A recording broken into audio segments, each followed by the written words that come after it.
of all, welcome. It is a very special day, RuneScape's 18th birthday. We have a very special stream.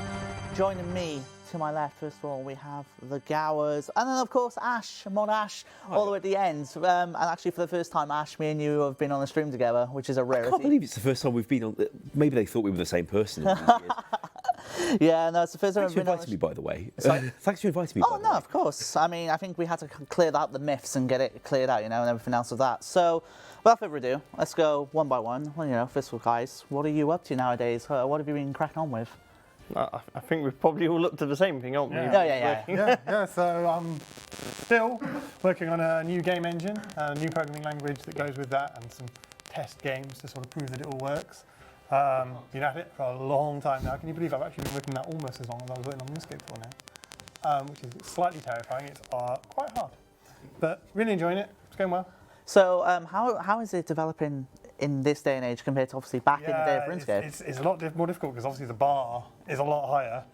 When we launched RuneScape originally, it was pretty basic, and then we were able to sort of evolve it and grow it.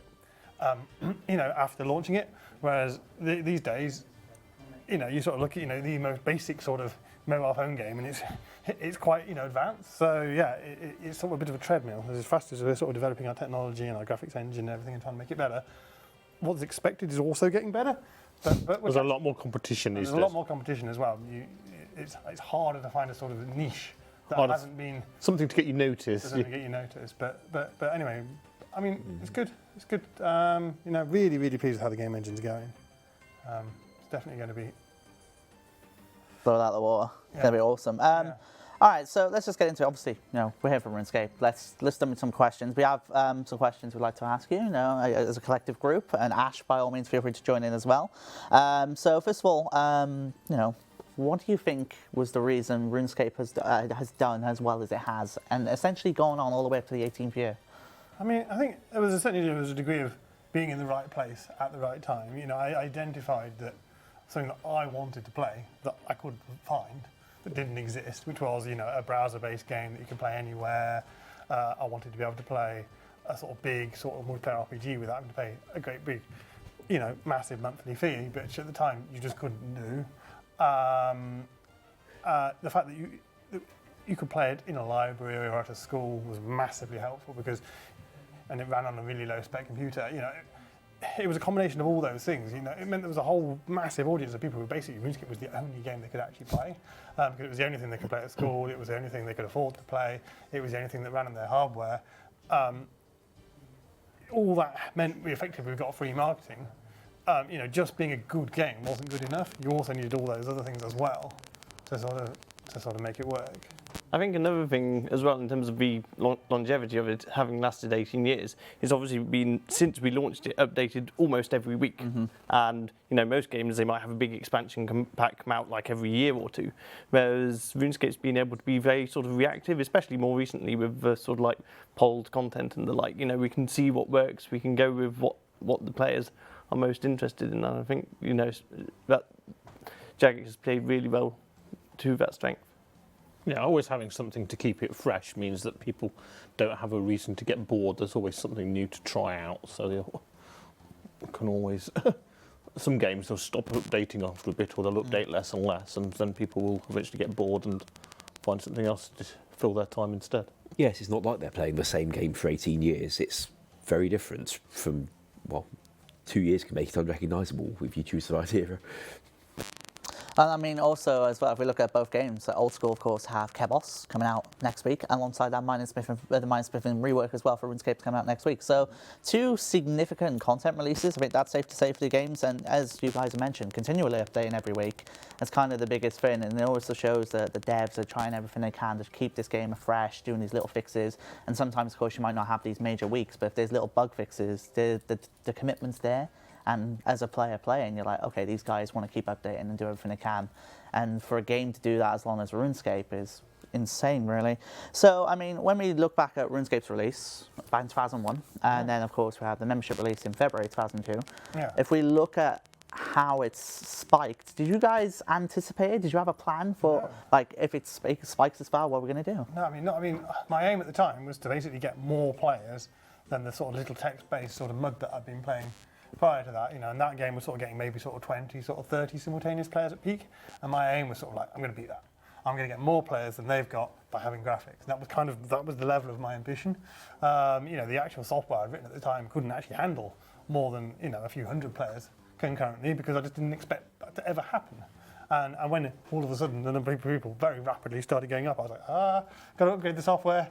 It was very much upgrading the software as fast as I possibly could, because it hadn't even planned at all for that level of growth. What was server management like back then? Was it a pain to try and get new servers back then? Because I imagine nowadays you can just do it, right? But was it difficult back then? Back then, I mean, these days it's very easy. Yeah. It's all sorts of cloud services and AWS and all that.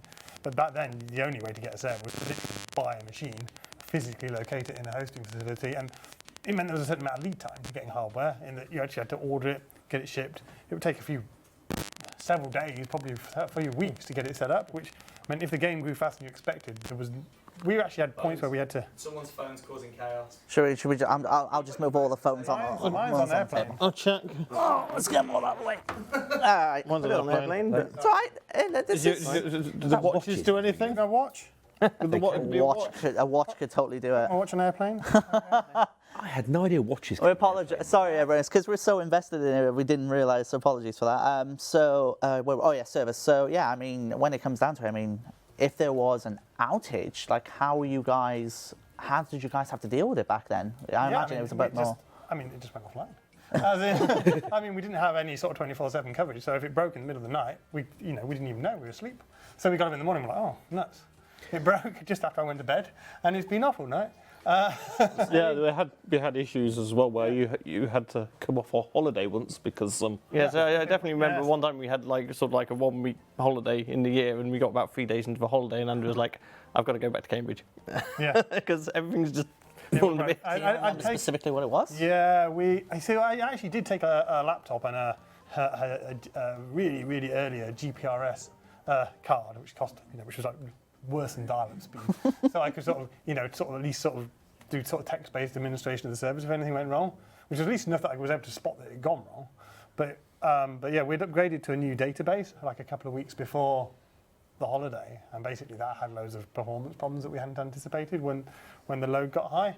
And it didn't manifest immediately, because what happened is up to a certain point, it just sort of backed up the sort of work. And it was just all cached in memory, so you couldn't tell it wasn't keeping up. And eventually that buffer got full, and then it all just keeled over, and basically you couldn't log in and you couldn't do anything, and the game was just died basically. And there was no way I could fix something that complicated over this absolutely awful internet connection on a laptop, so I just had to go home. Obviously, the team, as in Jagex as a company, was very small as members, right? So I imagine contact-wise, it was a bit more of a struggle in that regard, but obviously very integrated as well. Yeah. I mean, it was very small. I'll start off with it was just us. I was the only sysadmin, so I was the only person who could log into the servers and fix anything. So. And you had to sleep. And I had to sleep. As far as 2006, you were about the only one who could fix anything outside of hours. I think the first call-outs outside of hours that you didn't have to do personally was the Falador Massacre. Oh, here we go. So, I mean, you obviously, when we did the 15-year anniversary documentary, you had a special section where you talked about the story, I guess, of that. But I mean, what was the reaction in the office, I guess, to that? Oh, most of the office was empty. Well, I mean, in the next day. The support team, the next day, okay, so that happened. Find out how that code came to be. Andrew invented a new thing to put in the game engine, area properties, so that we could do safer checks to stop people getting out of areas without side effects running. Yes, that's something good came of it. Because that was a very useful engine feature, to be fair. It is, yes. Used extensively for pretty much every single piece of content ever since. So, Yep. It's not bad. I mean, it could have led to something a lot worse if it didn't exist prior to that. So, I mean, if something came out of it. Let's talk about the name RuneScape. I mean, we kind of talked about this in the documentary, how the name RuneScape came about. But, I mean, how did it start? How was the name RuneScape put together? Yeah, I think we mentioned it in the documentary. Yeah. It was basically, we wanted to come up with a name that wasn't already used, which, I tell you, looking now, it's even harder. I mean, back in 2001, it was hard. Now it's flipping impossible. But we came up with a whole load of sort of word fragments that had a sort of fantasy setting, and then ran them through a program that sort of combined them together in random combinations, and then ran them through another program that checked to see if the domain name was still available. Back then, you only really had to check if the domain name was still available. These days, you've got to check if the domain name's available, if the Twitter handle's available, if the Facebook handle's available, if the YouTube handle's available, if the Reddit handle's available. It's absolutely insanely hard. Back then, it was hard. Now it's just impossible. But that was the process we went through. Is there anything about RuneScape that you've never shared with anyone that you would be willing to share today? Never with you can anyone? Well, I mean, as in to players and so on. To players, Take yeah. it one by one on this if you want. If anything you want to share, Ian? It's hard to think of Yeah, anything, to be honest, at this point. Did we ever say what the original plan was with Rimington? Because originally, when I originally made Rimington, it was going to be a sort of an alternative start area, so that you could start as an Asgardian and start in Rimington, or start as a Miscellanean and start in Lumbridge. The Witch's Potion quest was originally designed as a nice, easy starters quest, which was equivalent to Cook's Assistant for people who started in Asgardia. But then we never followed through on that. So then Rimington's just this little funny village with one little quest in it. But yeah, well, on a similar note, to be fair, if you look sort of to the west of the free area, there's a great big sort of wall that sort of goes up. It's sort of slightly broken off. And originally we were planning on launching the members. We had a plan that we were going to make a members game before we actually made the members game, and all the bit to the sort of west of the current free area was going to be the members content, and you can actually see there's lots of boundaries and stuff around there. And then we wimped out at the last minute and decided to give it away for free because we thought it wouldn't fly.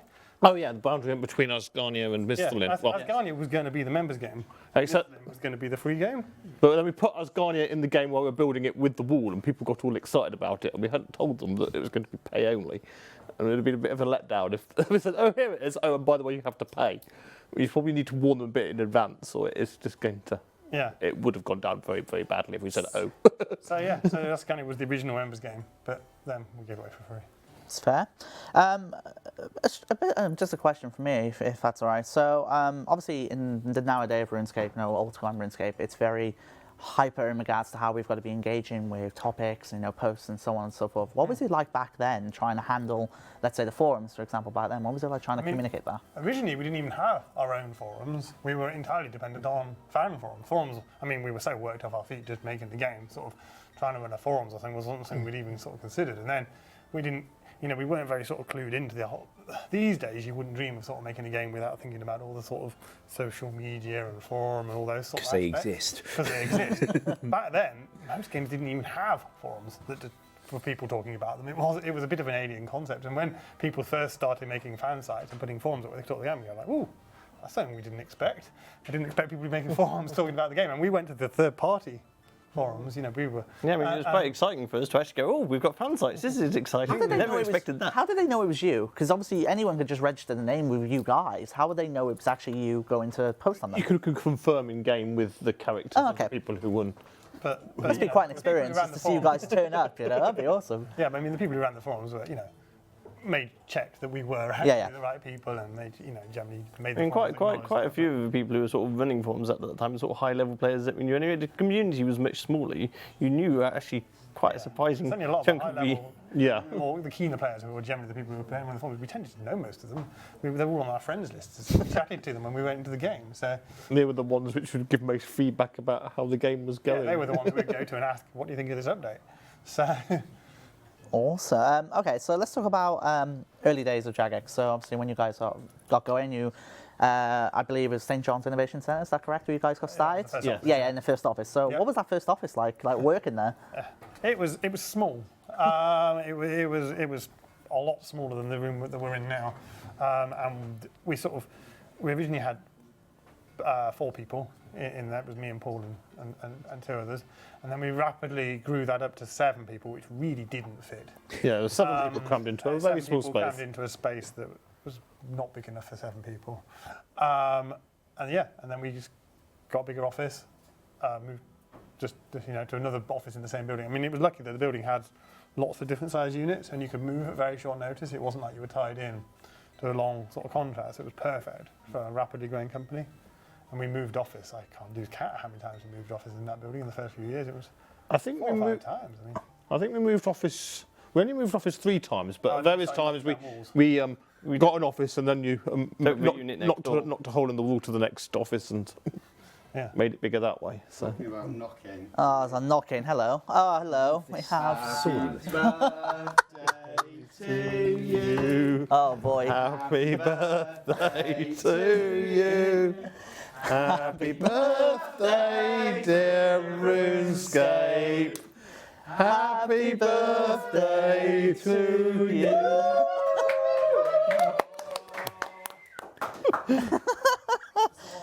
Yeah, it's better. Yeah, I mean, we could. RuneScape's meant to blow it Falling out out. wax everywhere. Yeah. Go on, Go on. You do it. Well done. All right. I'd stand up, but then the microphone would go flying. It's just. What we got? What we got there? So, as a massive congratulations for RuneScape being 18, we've got these for the three of you. Oh, thank you. Open them if you want to see what it is. No, thank you. It's quite cute, I'm not going to lie. It's just to celebrate RuneScape and Cute. Is it a being plush? No? 18 and being able to drink now. Oh, And yeah, vote. oh, very nice. Says, Oh. Sorry, Ashley, we'll get one for you later. Yeah. says RuneScape 18th birthday. Oh wow. You've got them at all, considering only you Oh, were that's coming. awesome. That's great. I'll put that somewhere where Maybe I we get can get into broken. He's too scared to actually use that. That is the problem, isn't it? Yeah, you just get it. And you're like, I don't know if I want to use it. Okay. Well, actually, let's talk about Ash. This should be Why? fun. Are you guys able to tell us what was Mod Ash like when he first started at Jagex? Yeah, I mean, perhaps you don't realise that I actually knew Ash before he started at Jagex. We were friends, and as at the time, as well as trying to persuade all my family members to come and work for me, I also tried to persuade all my friends to come and work for me. And Ash, I somehow managed to persuade. Well, I had just said I'll take any job in Cambridge, I guess. I can live with my mates in Cambridge after I graduate, not have to move back in with my mum. And you suggested the support team. Indeed, so Ash came and worked at the customer support team. Didn't work in the customer support team very long because he was frankly vastly over-talented for the customer support team. Got promoted. Thank you. Did you go to QA after that or straight into content? Yes, there was an unexpected vacancy in the autumn of 2004, and I got moved to QA to fill that vacancy. And then when you restructured the company a bit and created the upload manager role in 05, you sort of gave it to me. Yes, and that was, and as I was saying earlier, up until that point, I was literally the only person who did any out of hours support. So it was a big relief, not for me, not for Ash, but it was for me.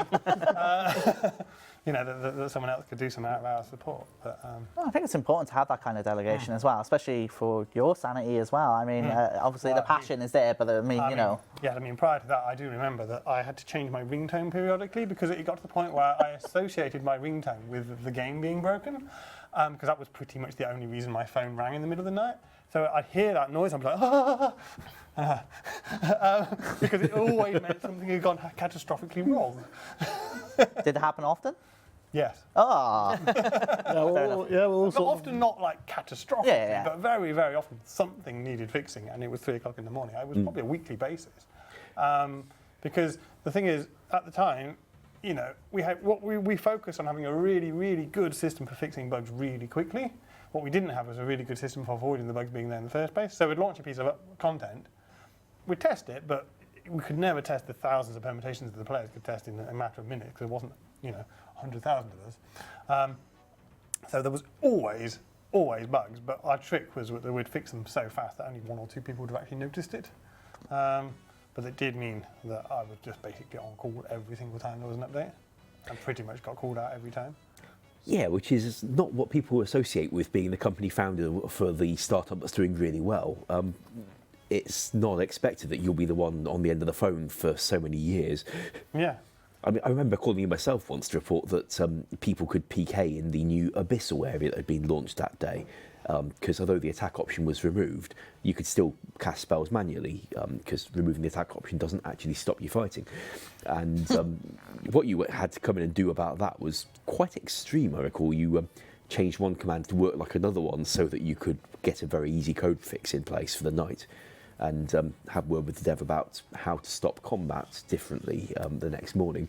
Yes, I mean, obviously Ash will know all about this, but in terms of, there were certain updates that we could do without having to sort of reboot all the servers and update the client, and there were certain updates we could do which we called hotfixes, where we could just do it live whilst the game was running, but there was only a certain limited class of things you could do as a hotfix. There was only certain bits of the code that you could change in that way, and we got very inventive of coming up with ways of, with this very limited tool set, of fixing all manner of different bugs. So, you know, the early sort of trick was you put down you could spawn an NPC using this system. So you could spawn an NPC and then program that NPC to do something like on a timer to fix the actual problem. So there was all sorts of indirect. So there were sort of various NPCs who used to pop up when there was a bug and act as a bug fixer. Yes, I used the wise old man mostly because his config. Firstly, it's a wise old man, and I'm fond of my wise old man.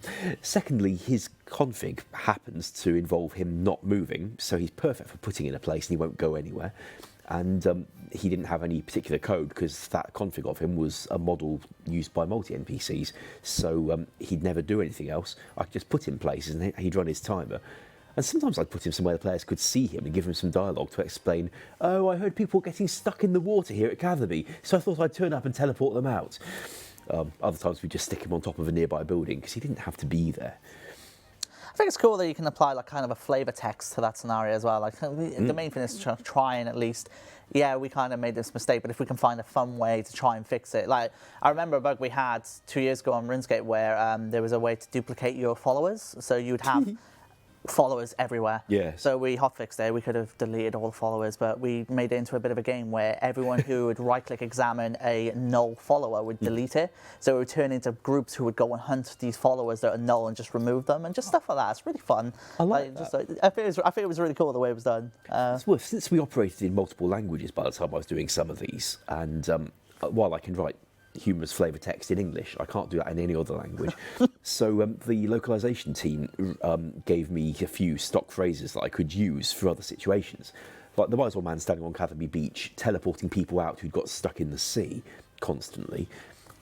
He'd talk about how he'd come to rescue people if you were on an English world, but if you're on a German world, you'd speak to him and he'd just say, sorry, I don't speak German. In German. And because that's what we got. That's awesome. He ain't that wise. So you mentioned obviously going into QA in 2004. If you don't mind me asking, what projects did you initially QA before moving into Release Manager? Funnily enough, I never did. I was What? I was a bug tracker. Oh, So okay, right. all the player reported bugs between about September and December 04. People would report bugs through the bug report form, and I'd read them the next day and triage them into whether they sounded serious or not, then investigate them, starting with the most serious ones. Check you could reproduce them. That sort of Yeah, Yeah. and put in a job for the devs to fix them if necessary and test the bug fix when it came back. I mean, I wasn't always good at it at first, and there were a few howlers got through that Andrew had to hotfix for me. Like, the job was, don't let people enter the agility arena with a cat. I forget what we were trying to fix, but that's the fix the developer wrote for it. And I managed to test this one without finding the new bug, which is you can't enter the arena if you've got a cat out. Fine. Dismiss the cat, you can now enter the arena. Fine. What I didn't notice was that you could now only enter the arena if you'd had a cat and dismissed it. That's quite specifically bad. I still don't know quite how that one got written, but it preys on my mind still that I might make a bug like that one day. Anywho, I think it's good to have that on your mind, though. I mean, it makes you double and triple check everything, right? I've always believed that if you've been in QA, it's going to be good for your future career as a dev. Yeah, You can You see have all that the testing mindset, right? you can see all the sorts of things which could go wrong. So- if the devs test their own code. I mean, it's great to have a QA team to do an extra check, but you don't want to rely on that. Because Yeah. the dev kind of knows what they've written and what may or may not actually work. And what they think it's meant to do. And Exactly, and what it's meant to do. Yes. Okay. Let's go left to right. Favorite piece of content you've worked on? I think I said this on the last time we did one of these streams. I actually really liked the cabbage picking skill, which I did for April Fools on old school RuneScape. Yeah, Evolution of Cabbage. Yes. Yes, Yes. yes. Indeed. And yeah, if I was still working here, I'd be doing some kind of follow up to that. I think the last time you asked me that question, I said dungeoneering, so I feel like Yes. I should probably say something different this time. What else did I work on? I did a lot of work on fishing, didn't I? It You was a pretty big part of the game when I did it, so I'll say that.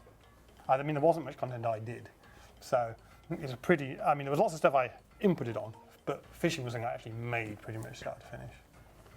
The original fishing, that is, the RuneScape Classic fishing.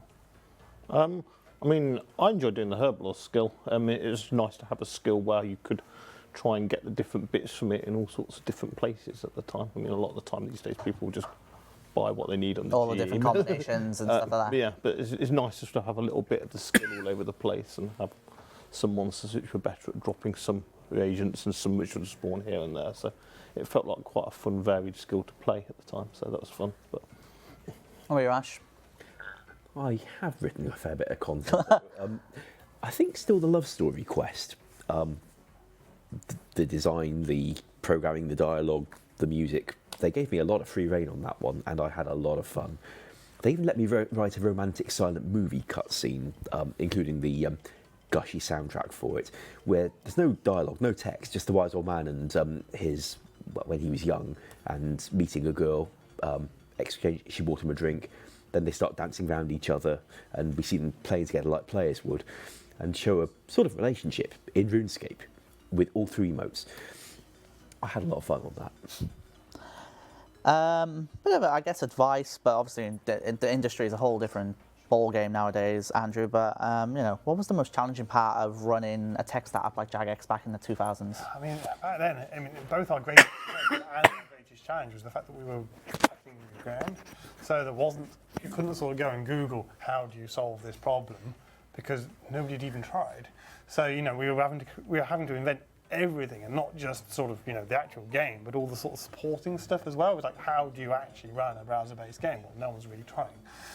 How do you make a game? How do you make your models small enough that they'll download well over dial-up? Well, no one else is even trying to do that. So we're going to have to come up with techniques ourselves. Though it was because there was literally nowhere to look for any advice as to how to do anything. That was definitely the biggest challenge. I mean, is there any advice you could personally give? I mean, to anyone if anyone in this chat wants to start a tech startup, in this day and age, a little different. But obviously, you are going through this right now with your company. So, I mean, any advice to give? Yeah, I mean, obviously, it's easier said than done. But you've got to sort of try and work out what you can do that you want. I feel you should make something that you want for yourself, because trying to make something that you're not yourself interested in, you're never going to know if it's any good or not. So, look for something that you want to do. Look for something that you wish existed that doesn't exist, and try and make that. I mean, that's what I'm doing with my game engine now. I wanted a way of making multiplayer games much easier, and could not find it. Still can't find it. So, it's the same philosophy that made me make RuneScape in the first place. Awesome. It's a question for everyone. What's been your favourite line of dialogue to write? Very open-ended question, I know. I mean, I quite enjoyed writing the dialogue in general for Spirits of the Lid. That was quite a sort of amusing quest. So I had a bit where the genie asks you to collect the soul of the mare, and obviously the pun is that it actually turns out to be the soul of a shoe. And then you ask the genie, so why did you want this soul? And he said, and then the genie just says, I just heard that all the powerful beings these days were collecting souls, and I hadn't really got many yet, so I thought I'd take the opportunity to expand my collection. So that was a lot of fun. I think my favourite is the line you wrote in Spirits of the Illid, where the three entities that share a mind, two of them women, one of them a man, are talking to you about how they are three entities that we think as one, except when he leaves the toilet seat up. That's how it's supposed to be. Oh, that was fun to write as well. I enjoyed that one as well. I love what you wrote there. I think I only wrote dialogue for one character in the entire game. Because I worked on everything that wasn't dialogue. Who was the character? It was Bob from Bob's Oh, Accent. Bob, of course. So they take your pick or axe. That was my fault. But That's your favourite line of dialogue that you wrote. Only what I wrote. I think I've generally liked sort of working on cutscenes and sort of slapstick style cutscenes. So I did the Goblin part of Recipe for Disaster quest with the Goblin Chef. So that was I quite enjoyed working on him. I also wrote a quite controversial cutscene in Monkey Madness 2. It's epic. I'm not going to say what happens in it in case people haven't played it, but some people didn't like it. Some people did. Well, Ash thinks it's epic, so I think we're okay there, if you want to be honest. How did you guys, like, so, you know, we just talked about content and quests, but back then, how did you guys decide, okay, we should probably work on this quest storyline or this content? Now, how did you guys flesh that out, I guess? I mean, the challenge was more working out what we weren't going to work on. As in, we had a massive list of things we wanted to improve in the game, both from our own imaginations and also players saying, do this, do this, do this. And we built up a humongous list of things we wanted to add, and skills we wanted to add, and quests we wanted to do, and improvements to the engine, mechanics of the engine. And then we went, we can't possibly do all this. So it was a question of working out what not to do. And it was just prioritising the list in the order of what we felt was going to give the most entertainment for the least effort. I'm trying to get a variety of like different content come out, so you'd have a certain number of quests come out over time, and then you'd have bits of skill improvements and try and mix it. We had certain ratios of different sorts of updates which we wanted to. So like thematic updates. Yeah, things just different things. If the last 2 updates have been quests, we're like, right, well, we're not going to do a quest the next update, so we've just done 2 quests. You want to cater to different sorts of players a certain amount, and the quests themselves, you're sort of, to an extent, you're just trying to find things which will fit with the skills which you want to make people use, or the area which you're building in, and then you sort of build something up from that in terms of the other goals which you've got for the quest. So obviously Ian mentioned it when he worked on, of course, Evolution of Cabbages, but where did the fascination of cabbages come from? Why cabbages? I mean, I think the fascination with cabbages actually predates RuneScape ever so slightly. I certainly started sort of mentioning cabbages and stuff.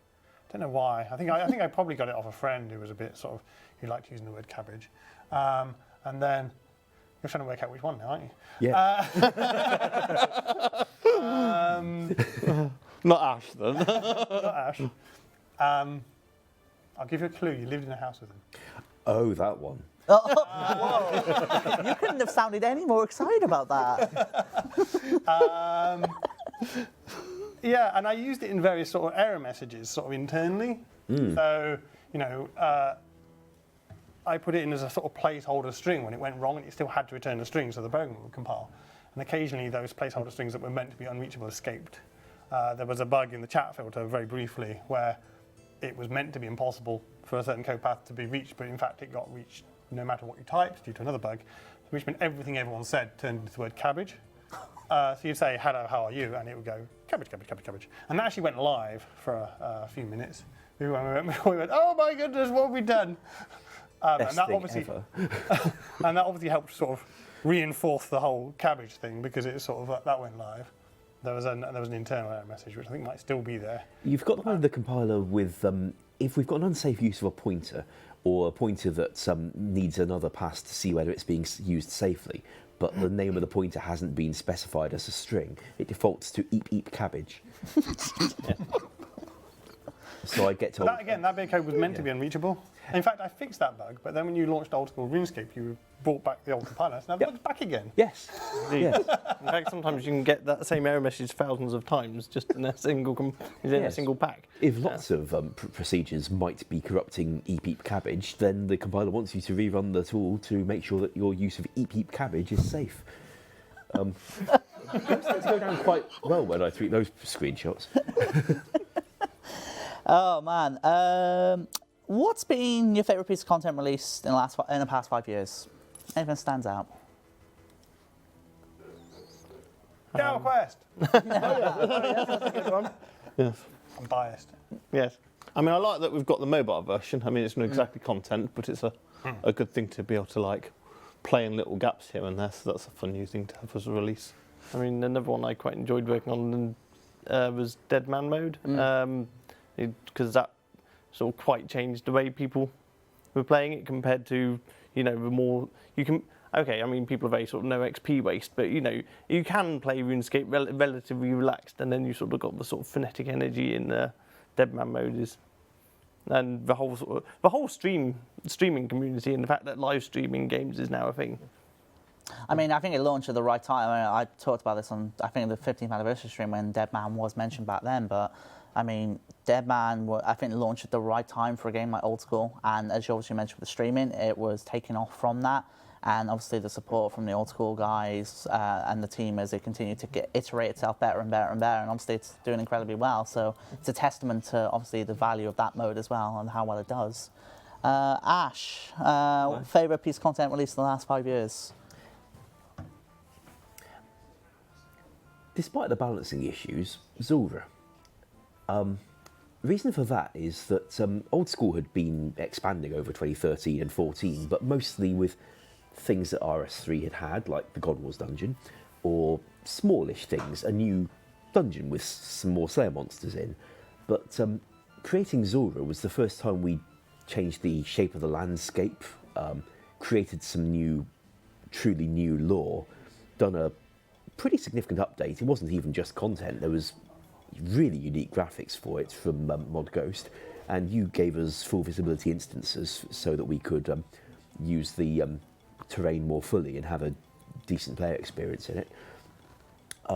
It felt like the Old School was really coming into its own. Plus, we kicked off 2015 with that, and the seasonal increase in players really retained very well through January and into February as we worked on things like the Grand Exchange and launched the members, well, the non-members version of Old School, and I think Achievement Diaries came out around that time too, which was huge from my colleagues. It felt like Old School was really, really taking off at that point, and I was very happy to be part of it. Yes, I mean, when we started with Old School, you know, it felt sort of quite sort of caretaker sort of role in terms of fixing bugs and mostly quality of life updates. And then as we got to actually do proper big updates, again, Monkey Madness 2, like the first new quest in Old School RuneScape is kind of like, you know, this is a game which is actually expanding and exploring new directions and new lore. So that was all very exciting. All right, final bit before we segment this stream and go into another section where we're going to be getting more mods to join us. Can you tell us a story, one by one if you can, tell us a story about your time at Jagex, just any story that comes to your mind. This is free reign as can be. There we go. So I remember there was a time, I don't think I've mentioned this before, there was a time in the very early days of Jagex where we were just sort of beginning to experiment with sort of trying to get the actual sort of press to talk about us a bit more. You know, up until this point, it had all been word of mouth, and most of the magazines weren't even aware we existed.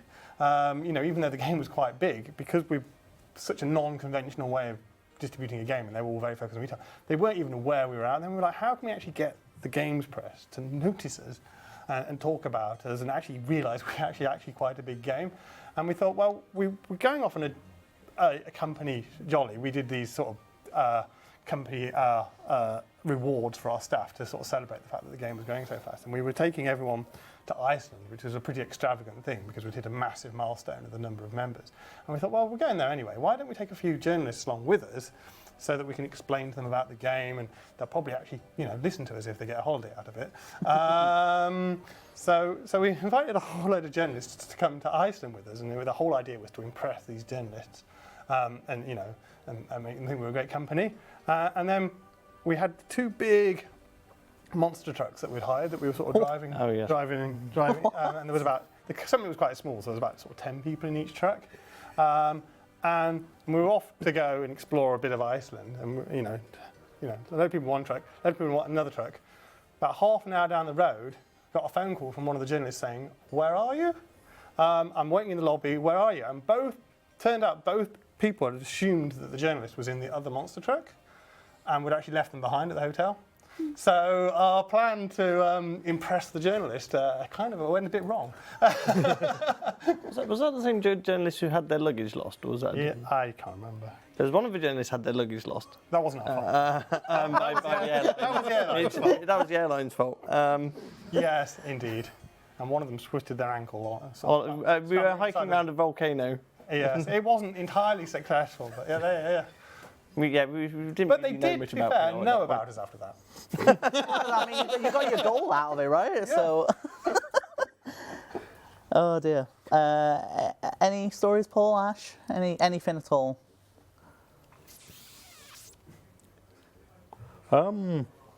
Storm. I can't think of anything off the top of my head which we've not really talked about before, really. But I've got a question, if you don't mind.